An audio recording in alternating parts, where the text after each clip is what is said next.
Good afternoon. My name is Christy Smith, and before I begin today, I would just like to acknowledge the traditional owners of the land on which I am coming to you from today and pay my respects to the Awabakal people, past, present, and emerging, and extend that respect to any Indigenous peoples present with us today.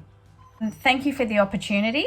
I would like to just admire the core values of your company, which are collaboration, openness, and respect. And next, I would like to address the selection criteria. Number one, I'm a mum, so our little family unit is a team, and if you've ever tried to get a couple of siblings to get along, it's never that easy, but we managed to do that. I have always been a netballer, so I've played from the age of 7 to the age of 41. Within that time, I have been a representative netballer and have captained many sides throughout those years. Teamwork is all about, I guess, acknowledging each other's strengths and opportunities and just learning to get along. Once I became too old to play, I then went into a coaching position. And that coaching position started with club level netballers. I had 9, 11-year-olds that have never played netball before who were getting beat every week 20-0. And I guess I just needed to change how we looked at each game. So instead of were we going to win, what could we achieve each week? And I'm happy to say that each of those netballers came back year after year after year. Some of them made representative teams, and team morale was definitely high. As well as that, I have then gone on to coach representative level netball. That's a different kettle of fish because you've got some really skilled people and you've got individuals who want to stand out. So it's about getting those individuals to gel with their teammates and appreciate what they've got to offer, but still shine themselves. My netball coaching journey has taken me to many places. Profoundly, one of the memories is going to Tonga to coach not just netball but sporting programs in general. So I travelled to Tonga in 2018. We delivered sporting programs throughout the islands, and just seeing the smiles on those children's faces was remarkable. One of my fondest memories is seeing 2 children in a lineup behind each other and noticing that they've got the same shoes on, but then when they stood up, they were just sharing a pair of shoes, so they only had one shoe on each. I've also implemented walking netball, which has allowed the older generation to play their part in a sporting program that they've not had the opportunity to do because of physical challenges, I guess, and that was really rewarding as well. I've manned reception at a high volume in many real estate agencies and was nominated for Sales Administrator of the Year back in 2015. I have then progressed in these roles naturally, always and have always treated the businesses as my own, going above and beyond just to deliver great customer service. I also have dabbled in my own business where I had a baby and toddler shop boutique. So I have manned that business and ran that business wholly and solely on my own. Unfortunately, I did have to sell that business when my dad became ill with cancer. Apart from that, I've also looked after my grandfather for an 18-month period, getting him through all of his paperwork and assessments, getting him the care that he required on top of my assistance. That was no easy feat with a 2-year-old child, but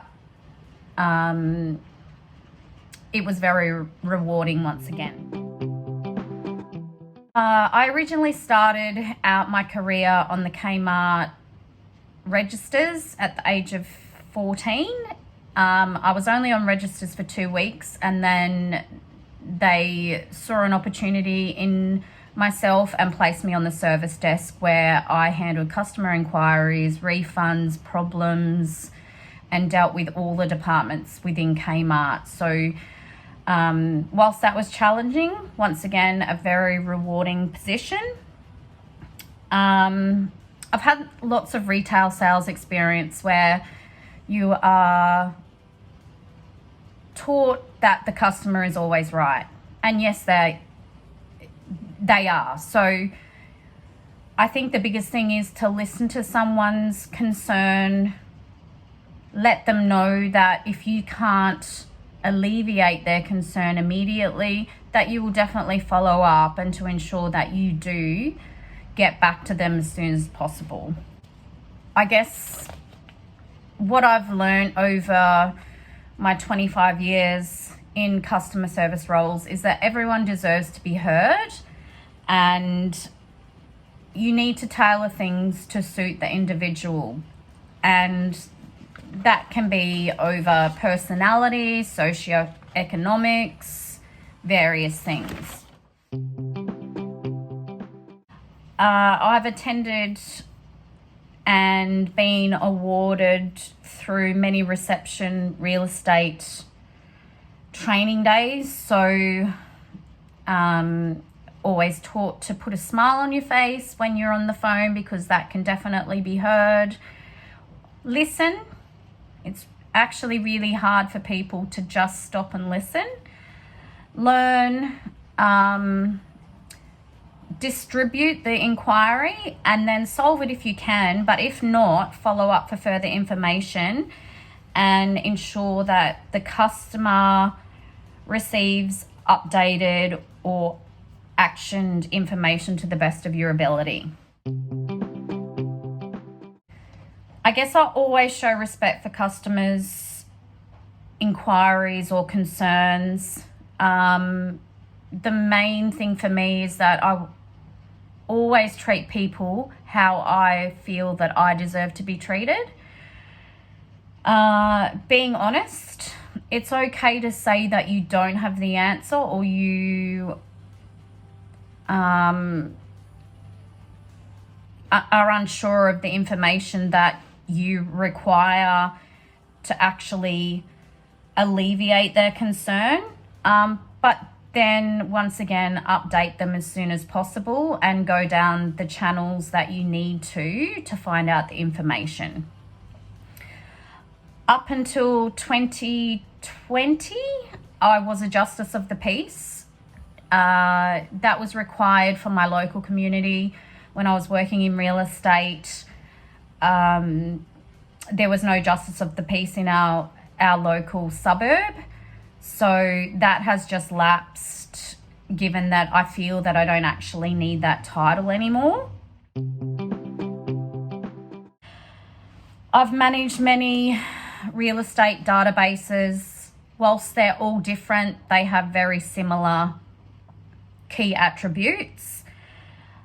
I've also implemented CRMs into retail businesses, sourced them, implemented them, trained the staff. I guess what I've learned over my 25 years is that a database or a CRM is only as good as the data that is entered into it. So I'm pretty anal with regards to how that information is entered for the benefit of the business. Look, I'll be completely honest with you and say that I don't have a huge understanding of it.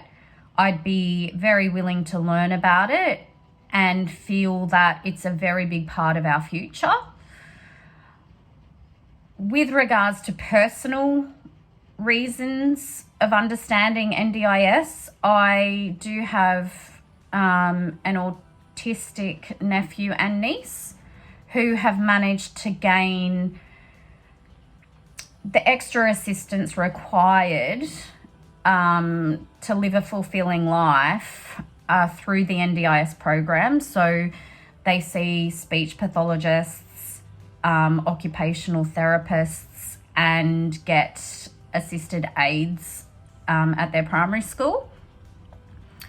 I have looked up the National Disability Insurance Scheme and note that it's been fully operational since 2020, and it entitles people with permanent and significant disability under the age of 65 to full funding for any reasonable and necessary support needs related to their disability. Once again, I was a carer for my grandfather for 18 months, so I do understand that it can be very daunting for family members. And those individuals that don't have the care and support around them to actually complete all the required paperwork and get them the support that they need to live a fulfilling life. I would like to think that I'm very nurturing and empathetic and a very good listener. And I'm very goal-orientated. My customer service skills, I believe, would make me a very good candidate for this role, for the various reasons within this video. I know that I was meant to be 5 minutes tops, and I'm not very good at squashing that down. So I'm going to leave it up to my daughter, who is studying occupational therapy at university in Port Macquarie, to help me edit this video, and hope that it ticks all your boxes. And if you've got any questions, please don't hesitate to contact me. Thank you for your time. Bye.